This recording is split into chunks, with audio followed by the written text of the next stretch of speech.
Yoshi and I'm a part-time mangaka, and today I want to show you my manga studio, basically my whole flat, which I did renovate last year. The whole thing came to be because after a burnout at the beginning of 2024, I basically decided to pause manga drawing for a while, maybe forever, I didn't know yet. And after a month of doing basically nothing in my free time outside of my day job, I started to go crazy. I needed something to do, and because my flat has been kind of really randomly thrown together, it was mostly furniture that I could get either for cheaper or I got for secondhand from my friends for free, things like that. I just decided I want to change it. I knew that I want to stay in this place for a long while.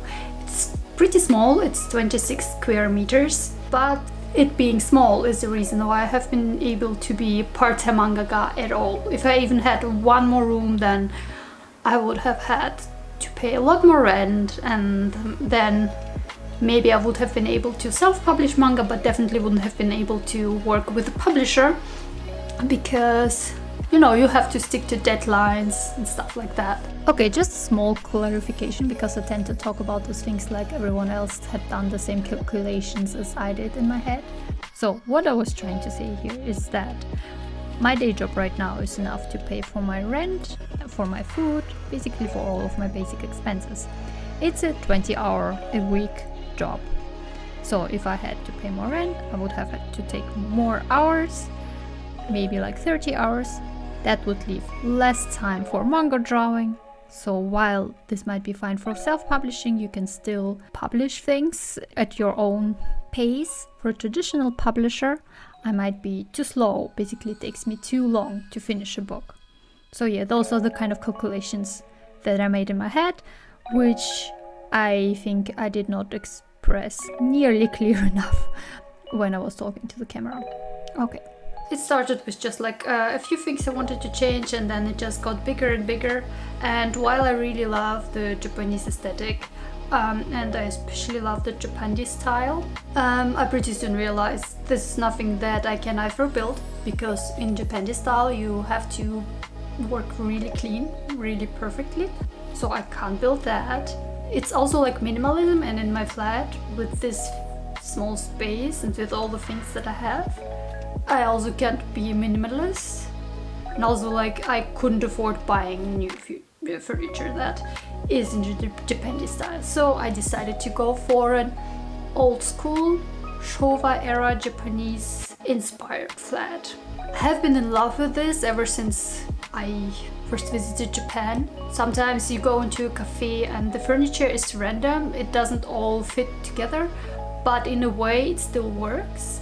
It's very cozy, it's like functional, it's a little bit old, very charming. I don't know, there's just something about it that I really like. I just love this old school aesthetic because it's not perfect, but it's used well, and it kind of expresses love to furniture that I do have been using for years and years on end. Well, not all of my furniture is that old. I want to be able to use it for years and years on end. So yeah, I basically redesigned all of my furniture, and some of it I got new, or at least secondhand new. But yeah, let's just get into it. I will show you what I've built and how I redesigned things. Let's start with the entrance. It is a little bit difficult to film here because it's small, but I hope you can see enough. You can see a little bit of glue sticking out here, which I will just cut off eventually. As I said, I wanted to create a Japanese looking wall, and while usually the wood in a Japanese house is part of the construction, because I couldn't just build the wood into the wall, I just stuck it on it. This is my big storage unit. I have most of my convention stuff in here, all the merchandise like books, stickers, prints that I'm selling at conventions, but also the decorations and the equipment. Down here are just jackets and cleaning supplies that fall out. And on this side I have mostly just some household stuff like textiles and also some camera equipment. Here is my shoe rack. And this is the door to the bathroom. While this room is pretty small, it took me a while to build it because I first had to strip the door and all the door frames off its white paint.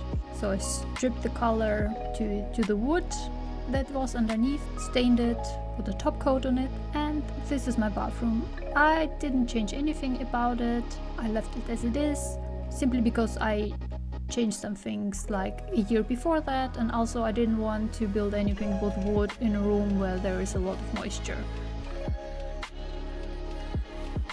There are some things that I need to fix.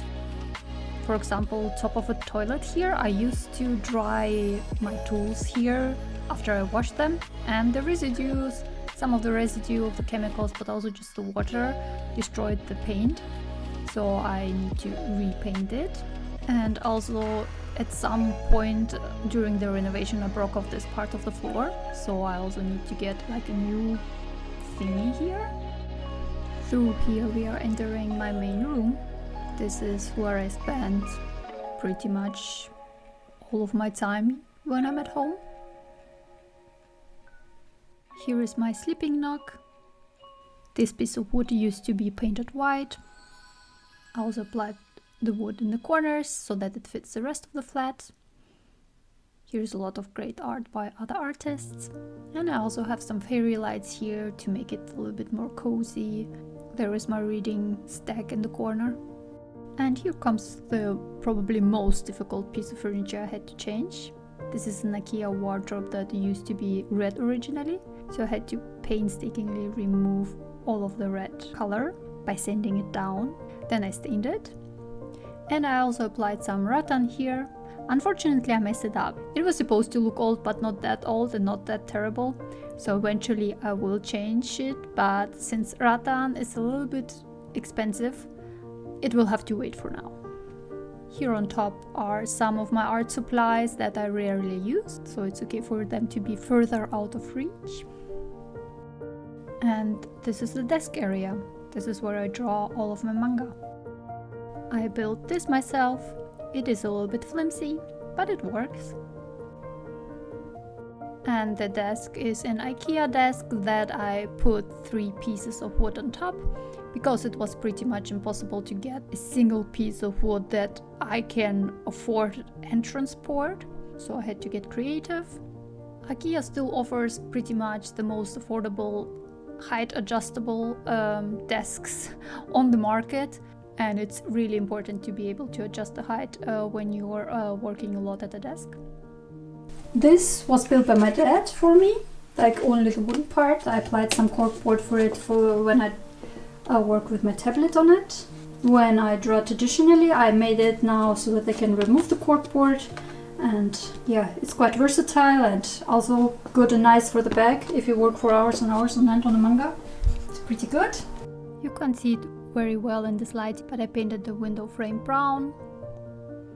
And I also stripped the white color of the window seals and stained it.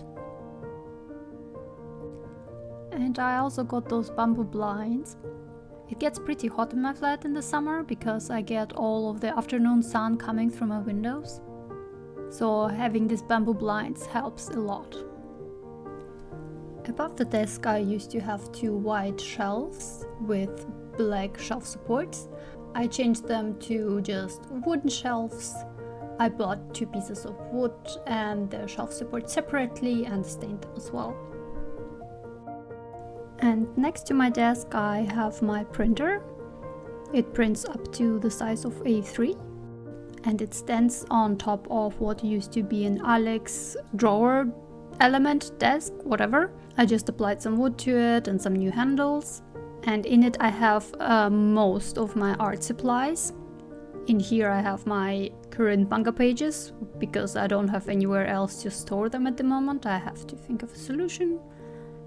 And as you can see, it's pretty full, and to be honest, this Alex cupboard isn't the best quality, especially not if you want to store paper. For paper you need really sturdy drawers, and these are not very sturdy.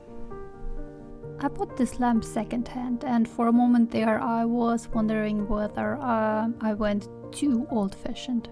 But in the end I really love it, and I especially love this little design, the turn-on button. It's like really the old kind of button that electrical devices used to have, and I don't know, for some reason I found it very cute. This is the corner where I eat and where I draw when my friends come to visit. The table was actually the first piece of furniture that I changed. It used to be just a brighter wooden color. I sanded it down, stained it, and I did the same with the chairs. And I also made these cushions myself. Somehow I messed up, they're not very straight, and I wonder how I managed to do that, but well, that happened. And last but not least, there is of course the window, which is really difficult to film in this lighting. Here's another door. I had to strip off its paint, which was quite painful. And also I made some noren for the entrance to the kitchen. Usually those are used in restaurants in Japan. I wanted to have them because it just gives them something, I don't know, it gives the door frame a playful look. And next to the door is my extremely loud washing machine. And in this cupboard I have mostly kitchen supplies. I used some wallpaper and wood to make a shoji design. On top of it there are some books. And above are two of the very few things that I actually left as they were. These are just some boring IKEA shelves.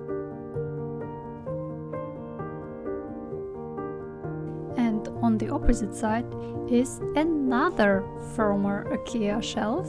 I think they used to call them kallax. I used some chalk paint to change the color and to make sure that the two sides kind of correspond to each other. I made some shoji door design on here as well. While on the other side, where you can open the compartment, I applied some rattan. Here is Bed Dog from my manga. Next to it is my comfy chair that I got secondhand.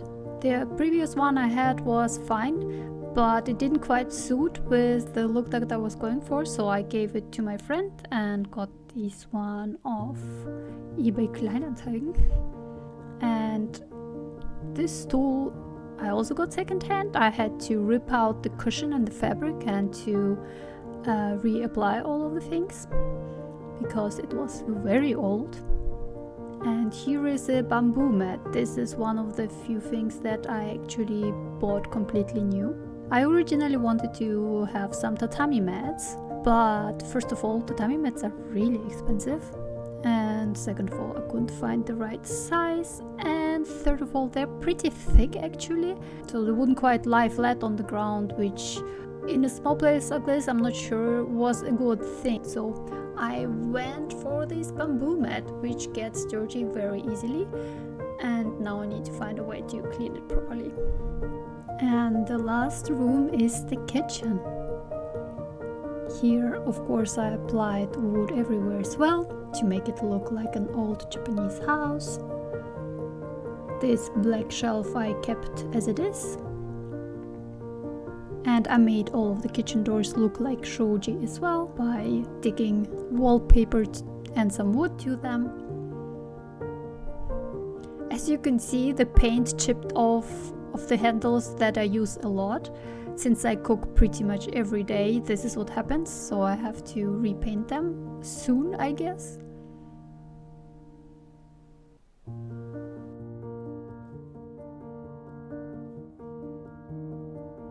Here you can see some chipped paint as well.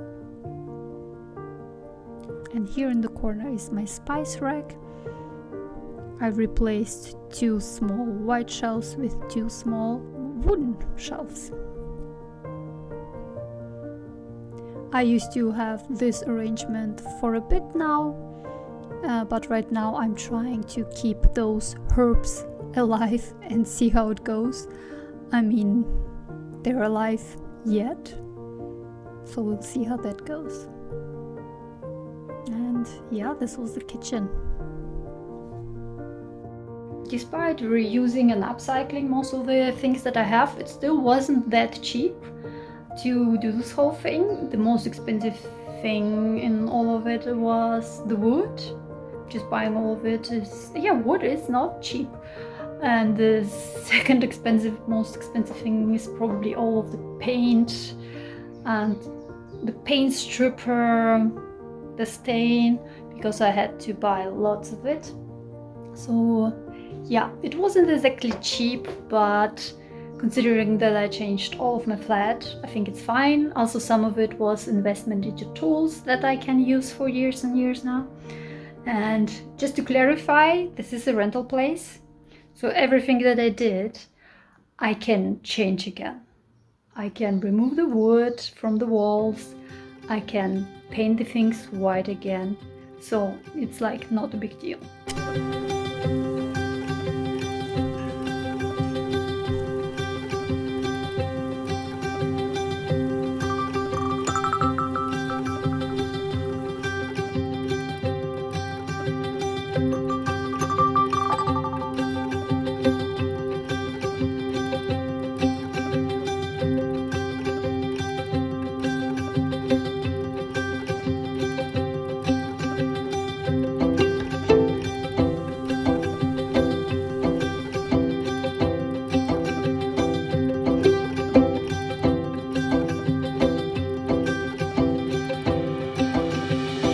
So this was the tour for my manga studio. I hope you found it interesting, inspiring, whatever. You can see the whole process in this 10-part series that I did on it. And it has been a while since I finished these renovations, and I'm actually back to drawing manga now. So in my future videos, this is what you will be seeing again. So if you don't want to miss out, then please subscribe to my channel. I'm really glad I did this whole thing. It was challenging, but it kind of used a different part of my creativity. It was also nice to just work physically, even though I'm not a strong person and lots of it was just painful. I don't know, I am someone who likes to do physical work. I don't know, maybe because I grew up on a farm.